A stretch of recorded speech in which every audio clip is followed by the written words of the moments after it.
दहेगाव कात्री मार्गाचे काम रखडले। नगराध्यक्ष किरण ठाकरे यांच्या नेतृत्वात शेकडो नागरिकांचे ठिय्या आंदोलन। दहेगाव देवळी वायगाव कात्री राज्य महामार्गाचे बांधकाम मागील वर्षभरापासून बंद असल्याने परिसरातील नागरिकांमध्ये संतापाचे वातावरण आहे। दहेगाव पासून कात्रीपर्यंत रस्ता दोन्ही बाजूंनी खोदून ठेवल्यामुळे नागरिक, विद्यार्थी आणि शेतकऱ्यांना जीव मुठीत धरून प्रवास करावा लागत आहे। पावसामुळे संपूर्ण रस्त्यावर चिखलाचे साम्राज्य पसरले असून दुचाकी घसरून अनेक अपघात झाले आहेत। या अपघातांमध्ये काही नागरिकांना गंभीर दुखापत होऊन कायमस्वरूपी अपंगत्व आल्याचा दावा करण्यात आला आहे।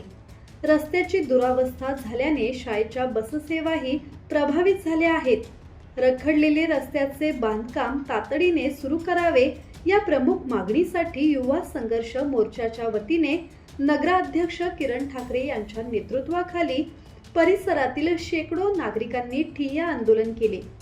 यावेळी रस्ता बांधकाम तातडीने सुरू न झाल्यास आंदोलन तीव्र करण्याचा इशारा देण्यात आला।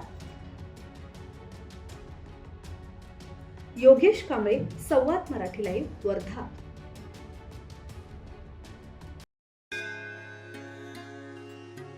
श्री गणपती संस्थान महड, तालुका खालापूर, जिल्हा रायगड। श्री वरद विनायकाच्या भक्तांसाठी भक्त निवासाची सोय, स्वच्छता आणि 24 तास गरम पाणी, सीसीटीव्हीची नजर।